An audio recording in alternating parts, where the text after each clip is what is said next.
Hello students, drawing theory RBSC channel में आपका स्वागत है।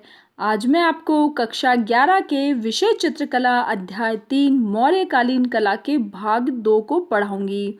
स्टूडेंट्स, मौर्यकालीन कला मौर्य काल के अंतर्गत विभिन्न प्रकार की कलात्मक सामग्रियों का निर्माण हुआ था। भाग 1 के अंतर्गत मैंने सारनाथ से प्राप्त जो सिंह शीर्ष स्तंभ है और अन्य जो स्तंभों का वर्णन मैंने विस्तार से कर दिया था। इस भाग 2 के अंतर्गत अन्य जो कलात्मक वस्तुएं हैं, सामग्रियां हैं, अलग अलग मूर्तियों का निर्माण हुआ है, उन सभी का वर्णन मैं इस वीडियो के माध्यम से आपके सिलेबस के हिसाब से मैं आपको समझा रही हूँ। तो स्टूडेंट्स, चलिए भाग 2 में सर्वप्रथम हम देखेंगे कि बौद्ध धर्म के प्रचार प्रसार के लिए यक्ष यक्षिणियों की मूर्तियां मौर्य काल में बनने लगी थी। अब हम इसको समझेंगे कि यक्ष यक्षिणियों की मूर्तियां क्या है।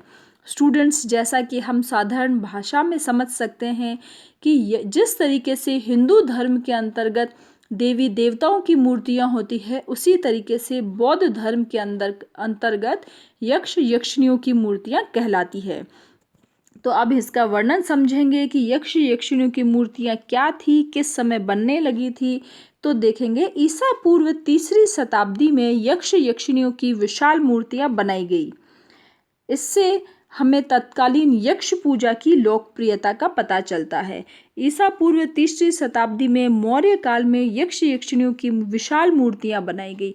बहुत ही बड़े बड़े आकार की, लगभग मनुष्य के आकार की 5.5 फुट के हिसाब से आदम कद की मूर्तियां बनाई गई। और इन मूर्तियों को देख के ही हमें समझ आता है कि उस समय में, तत्कालीन का अर्थ होता है कि उस समय में मौर्य काल में यक्ष पूजा की लोकप्रियता का पता चलता है कि किस तरीके से मौर्य काल में यक्ष पूजा की जाती थी। इसीलिए यहाँ पर इतनी बड़ी बड़ी और विशाल मूर्तियों का निर्माण हुआ है। यह यक्ष पूजा आगे चलकर जैन धर्म और बौद्ध धर्म के स्मारकों के आकृति प्रस्तुतिकरण का अंग बन गई।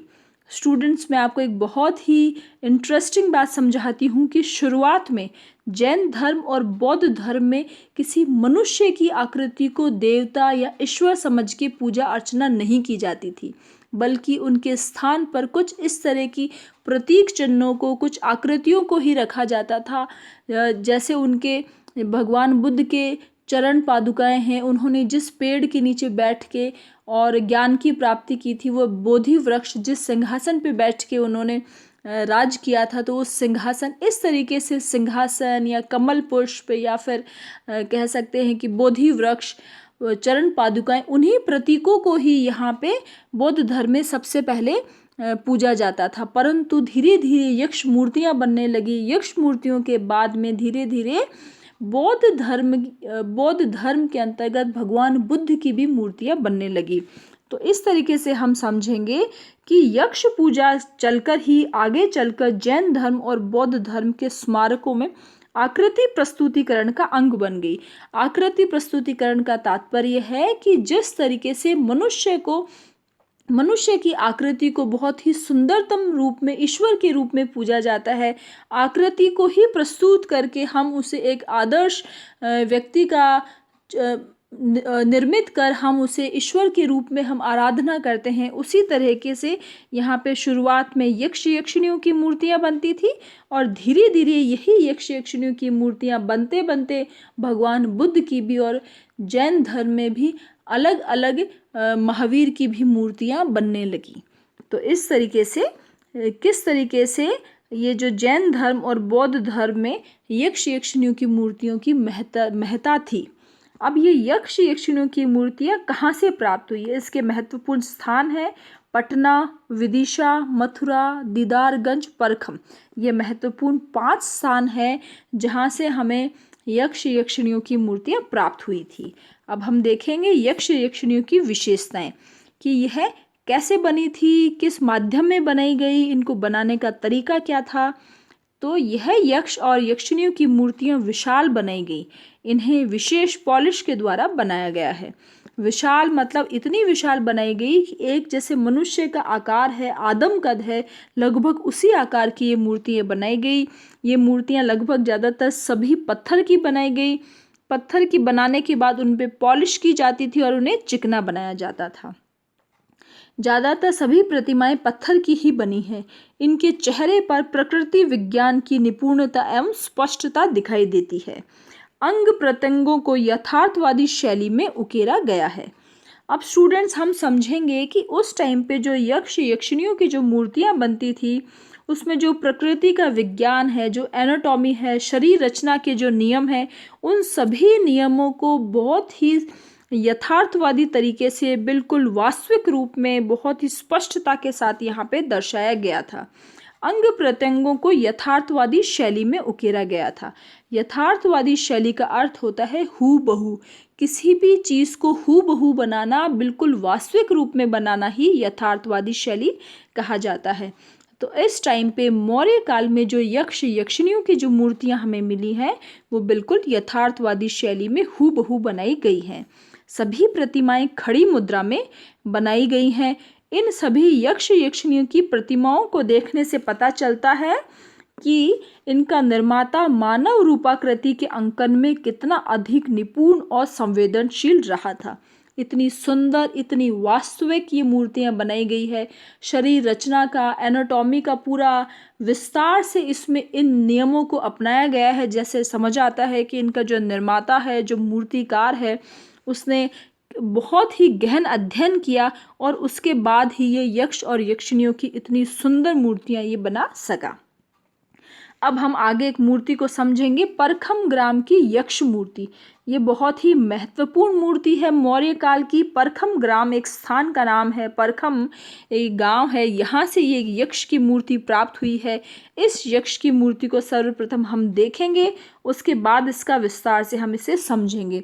ये एक व्यक्ति की मूर्ति बनी है और यह इसे एक यक्ष के रूप में इसे पूजा जाता था। इस यक्ष मूर्ति में हम समझेंगे कि इसकी जो आकृति है वो लगभग आदम कद की है। हाथ शायद किसी कारण से ये टूट गए या फिर क्षतिग्रस्त हो गई ये मूर्ति। लेकिन जब हम इसके चेहरे को देखेंगे तो हम देखेंगे कि इसकी आंखें हैं वो अध खुली अवस्था में है। किसी चिंतन की मुद्रा में, बहुत ही विचारशील मुद्रा में, इस शांत रूप में इस यक्ष को यहाँ पे निर्मित किया गया है। हम देखेंगे कि इसका जो शरीर है वो बहुत ही कह सकते हैं भरा भरा सा हष्ट पुष्ट शरीर। पेट को हम देखेंगे कि किस तरीके से थोड़ा बाहर निकला हुआ, थोड़ा गोल और बड़ा पेट बनाया गया है।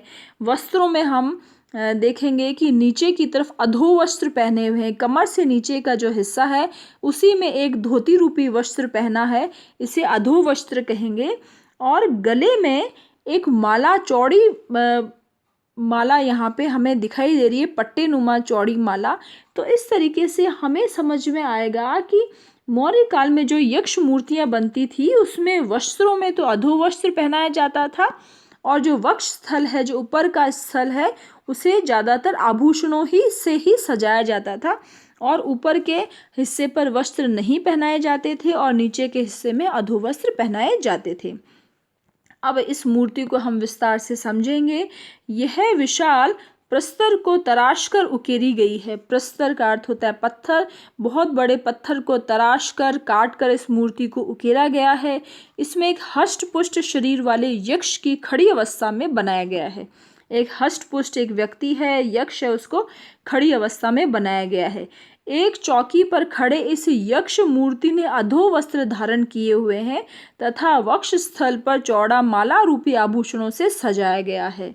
जैसा कि मैंने आपको बता दिया कि नीचे के हिस्से में अधो वस्त्र पहनाए गए हैं और ऊपर के हिस्से में इसमें एक चौड़ी माला पहनाई गई है। चिंतन मुद्रा में इस यक्ष को अध खुली आंखों के साथ शांत रूप से अंकित किया गया है। जब हम भी किसी बात पे या किसी विचार पे हम चिंतन करते हैं, कुछ सोचते हैं, किसी बात पे हम खो जाते हैं, ज़्यादा मनन करते हैं, तो हमारी भी स्वतः ही आंखें आधी बंद हो जाती है और आधी खुली रहती हैं। तो इस तरह की जो अवस्था है, अध खुली अवस्था, उसी अवस्था में बहुत ही शांत रूप में इस यक्ष को यहाँ पे बनाया गया है। यक्ष का मोटा स्वाभाविक आकार का पेट बनाकर कलाकार ने अपनी कलाकारी को प्रदर्शित किया है। बहुत ही वास्तविक रूप में इस यक्ष की जो मूर्ति है उसमें पेट को थोड़ा सा मोटा बनाकर, बड़ा बनाकर कलाकार ने अपनी स्वाभाविकता की जो उसकी प्रवृत्ति है, उसको बहुत ही गहन अध्ययन की जो उसकी विशेषता है उसको यहाँ पे प्रदर्शित किया है। इस मूर्ति के हाथ खंडित हो चुके हैं एवं वर्तमान में ये परक्रम ग्राम के संग्रहालय में संग्रहित है। अभी वर्तमान में ये संग्रहालय है जहाँ पे कुछ पुराने जो चीज़ें होती हैं उन्हें रखा जाता है, इंग्लिश में जिन्हें म्यूज़ियम कहते हैं। वह स्थान है एक परखम ग्राम जहाँ से ये मूर्ति प्राप्त हुई है। वहीं पर यहाँ इस मूर्ति को स्थापित करने के लिए संग्रहालय बनाया गया और इसी संग्रहालय में ये मूर्ति संग्रहित है, रखी गई है, सुरक्षित रखी गई है, जिससे दर्शक या कला प्रेमी यहाँ पे इस मूर्ति को देख सकें, उसे समझ सकें। एक अब मैं ले चलती हूँ आपको एक अन्य मूर्ति, यक्षिणी दीदारगंज। दीदारगंज भी एक पटना बिहार के पास एक स्थान है दीदारगंज, वहाँ से एक यक्षिणी की मूर्ति प्राप्त हुई है। तो इस यक्षिणी की मूर्ति की विशेषता पढ़ेंगे। यह प्रतिमा पटना के दीदारगंज से प्राप्त हुई है। यह मौर्यकालीन मूर्तिकला परंपरा का एक अच्छा उदाहरण है। इस मूर्ति ने हाथ में चामर पकड़े खड़ी यक्षिणी को आदमकद रूप में निर्मित किया गया है। यह मूर्ति पटना से प्राप्त हुई है और मौर्य काल की सबसे सुंदर मूर्तियों में से एक मूर्ति मानी गई है। इस मूर्ति ने हाथ में तो चामर पकड़ रखा है। चामर का अर्थ होता है जैसे चंवर, एक इस तरह का एक यंत्र कह सकते हैं, एक वस्तु कह सकते हैं जो हवा डालने के लिए एक बनाया गया है, जो किसी पशु के बालों से या फिर कृत्रिम रेशों के द्वारा ये एक वस्तु बनाई जाती है।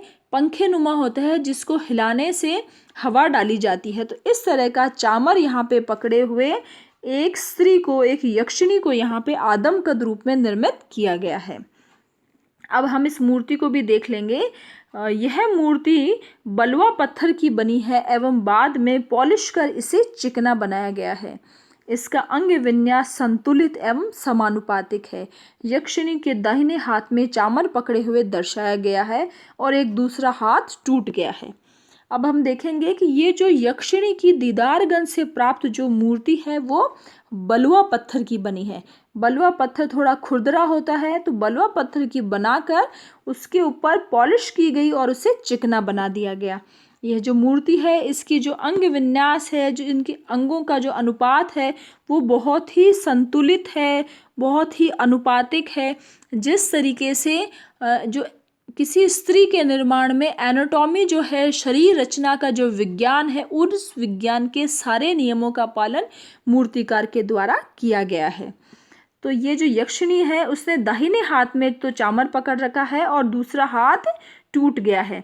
ऐसा लग रहा है मानो यक्षिणी चामर ढुलाने के बाद थक गई है तथा चामर को कंधे पर रखकर विश्राम के लिए खड़ी है, मुद्रा में दर्शाया गया है। अब स्टूडेंट्स हम समझेंगे कि देखिए अब इस मूर्ति को जब हम देखेंगे, इस मूर्ति के हाथ में ये यहाँ चामर है।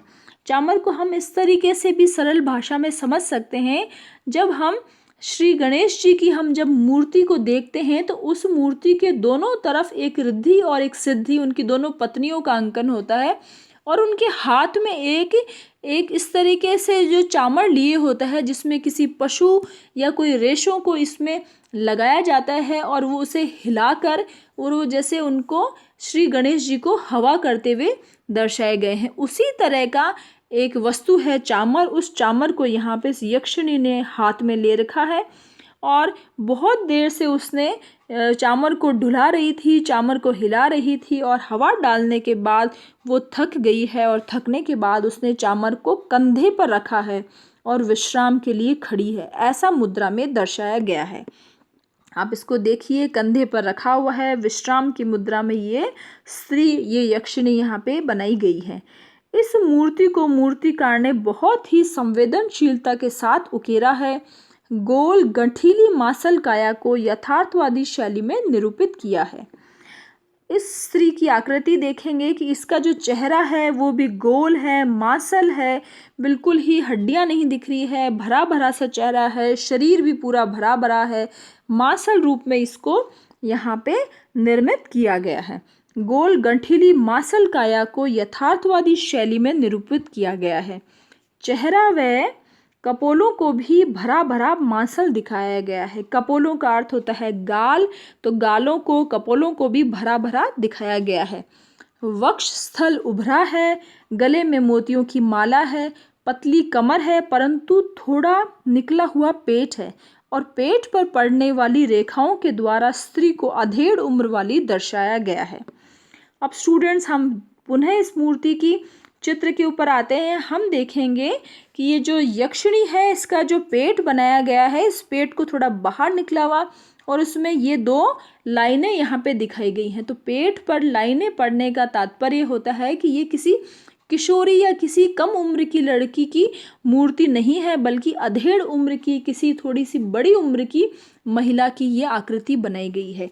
तो इन मूर्तियों के निर्माण को या इनकी जो विशेषताओं को देखकर हम समझ पाएंगे कि ये जो यक्ष यक्षिणी की मूर्तियां हैं, ये मूर्तियां थोड़ा से बड़े उम्र के व्यक्तियों की या स्त्रियों की बनाई जाती थी। जैसा हमने परखम ग्राम के यक्ष की मूर्ति में भी देखा कि उस यक्ष के भी पेट निकला हुआ या पेट थोड़ा गोल पेट का अंकन है, इसी तरीके से यक्षिणी के भी पेट को थोड़ा गोल और उस पे लाइनों को यहाँ पे बनाकर इन मूर्तियों को अधेड़ उम्र वाली किसी व्यक्ति या स्त्री की मूर्तियों के रूप में यहाँ पे दर्शाया गया है।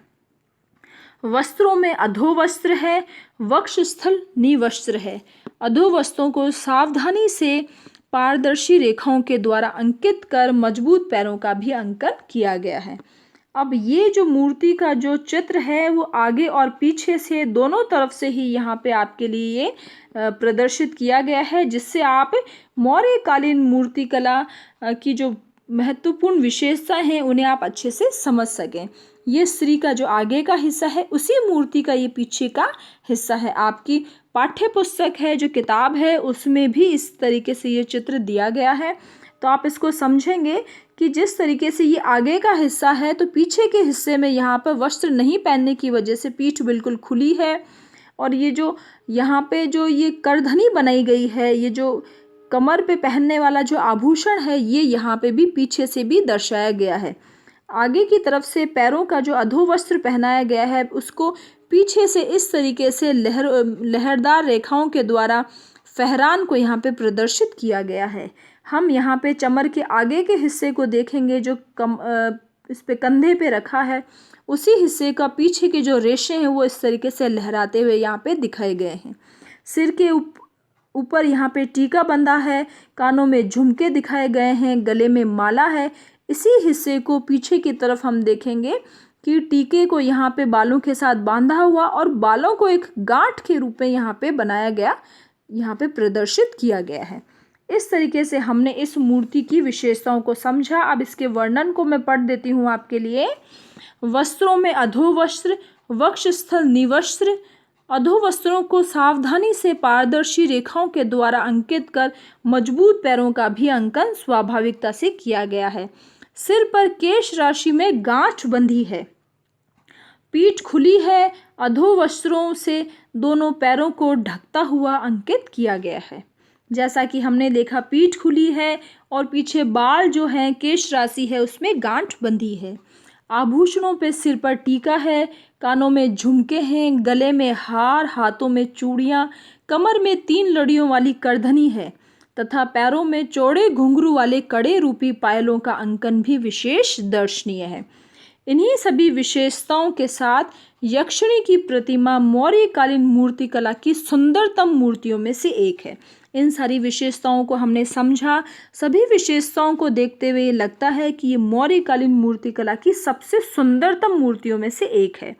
अब हम आगे चलते हैं मौर्यकालीन अन्य कला रूप कि अन्य और कौन कौन से कला रूप हैं जिनके माध्यम से मौर्य काल में कला जो मूर्तिकार थे या जो और भी वास्तुकार थे, उन्होंने अपने जो कलात्मक विशेषताओं को यहाँ पे प्रदर्शित किया। एक है धोली का हाथी। यह मूर्ति उड़ीसा के धौली नामक स्थान से प्राप्त हुई है। विशाल चट्टान को काटकर हाथी को विशाल सुंदरतम रूप में यहाँ पे निरूपित किया गया है।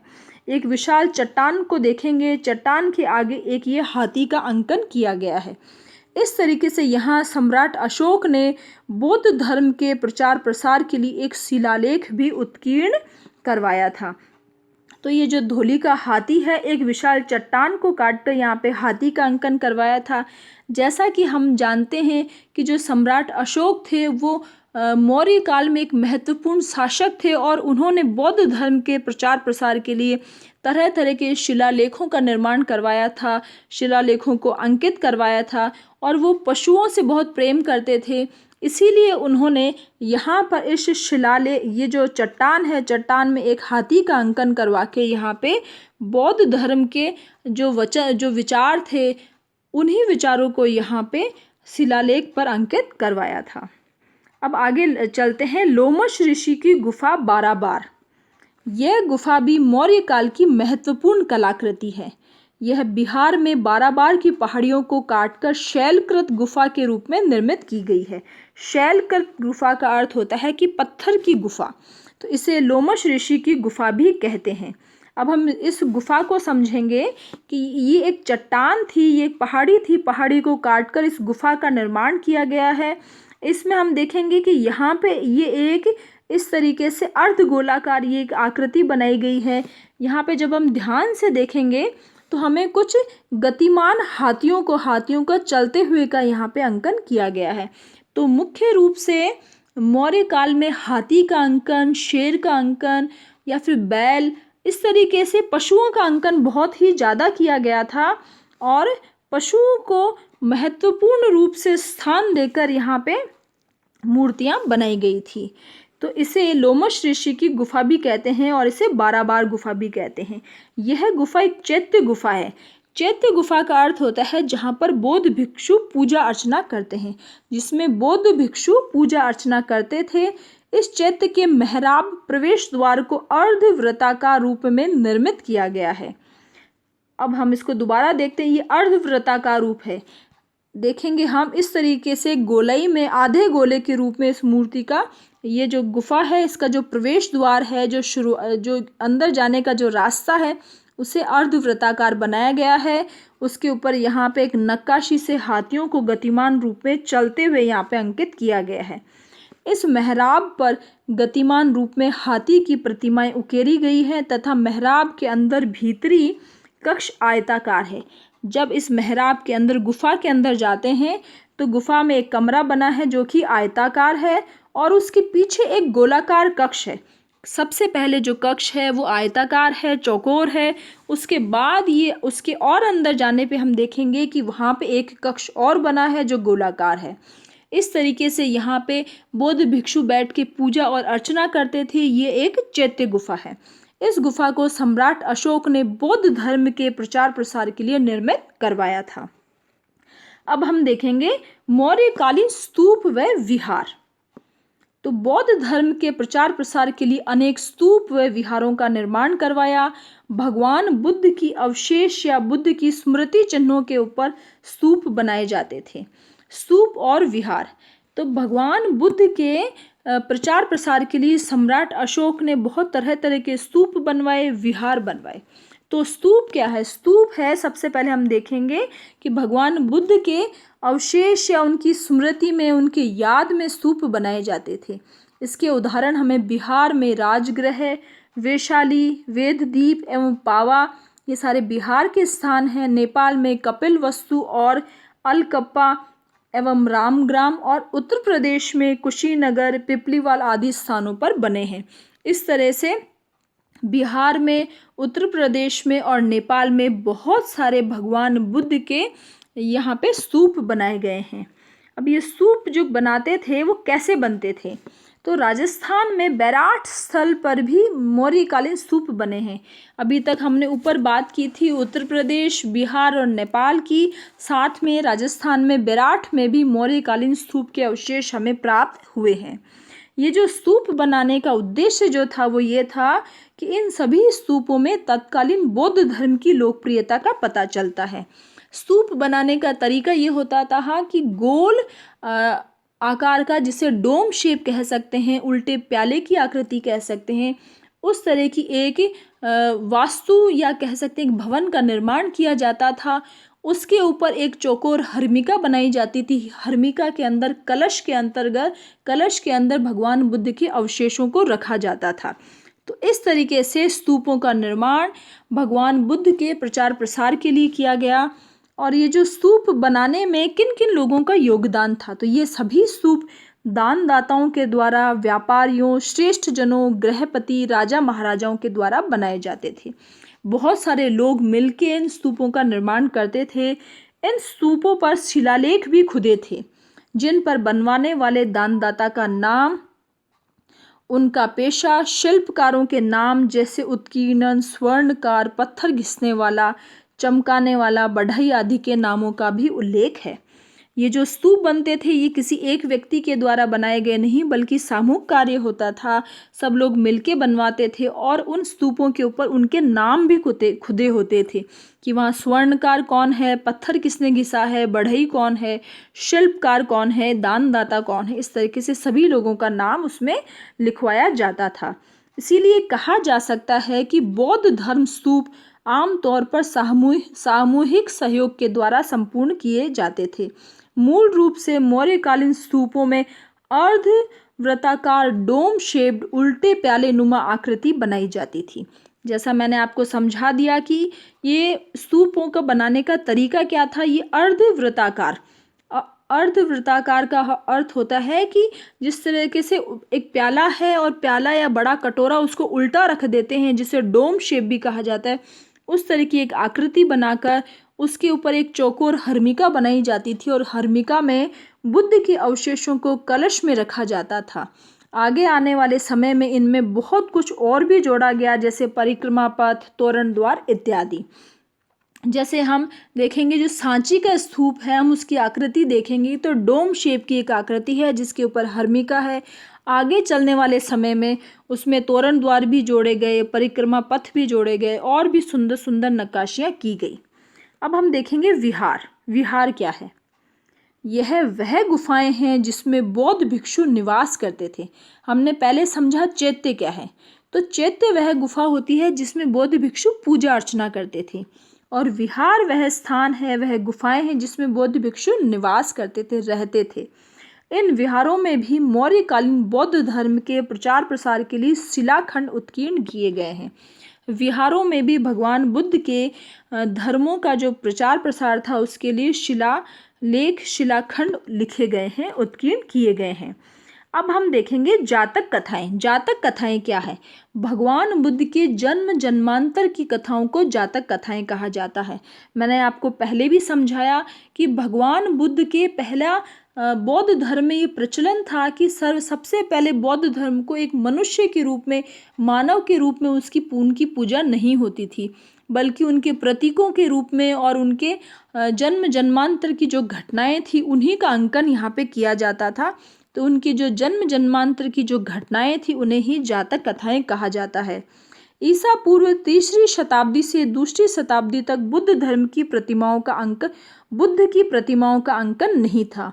बुद्ध को प्रतीक के रूप में दर्शाया जाता था, जैसे पदचिन्हों, स्तूपों, कमल, सिंहासन, चक्र आदि। तो भगवान बुद्ध को प्रतीकों के रूप में यहाँ पे अंकन किया जाता था। भगवान बुद्ध की जीवन घटनाओं का वर्णन जातक कथाओं के द्वारा किया जाता था। भगवान बुद्ध ने ऐसा बौद्ध धर्म में इस तरह के विचार हैं कि भगवान बुद्ध ने अलग अलग रूप में जन्म लिया था, और कभी उन्होंने कपि के रूप में जन्म लिया, कभी उन्होंने हाथी के रूप में जन्म लिया, कभी उन्होंने हंस के रूप में जन्म लिया। ऐसे अलग अलग पशु और पक्षियों के रूप में जन्म लिया, और उन्हीं जन्म की जो घटनाएं थी उन्हीं घटनाओं को जातक कथाएं कहा जाता है। तो भगवान बुद्ध की जीवन घटनाओं को वर्णन जातक कथाओं के द्वारा किया जाता था। यह जातक कथाएं स्तूपों, तोरणों पर चित्रित की गई थी।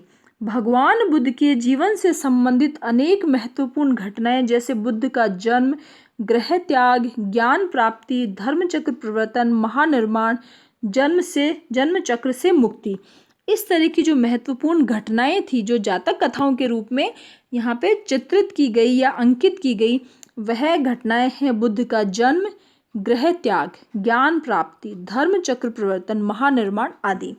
इन सभी घटनाओं को यहाँ पर स्तूप और विहारों के ऊपर यहाँ उकेरा गया। जातक कथाओं में कौन कौन सी जातक कथा हैं, जैसे छदंत जातक कथा, विदुर पंडित जातक कथा, रुरु जातक, शिबी जातक, वेशांतर जातक, राम जातक इत्यादि। इन सभी घटनाओं जातक कथाओं को स्तूपों विहारों के ऊपर उत्कीर्ण कर बौद्ध धर्म के प्रचार प्रसार के लिए सम्राट अशोक ने अपना महत्वपूर्ण योगदान दिया।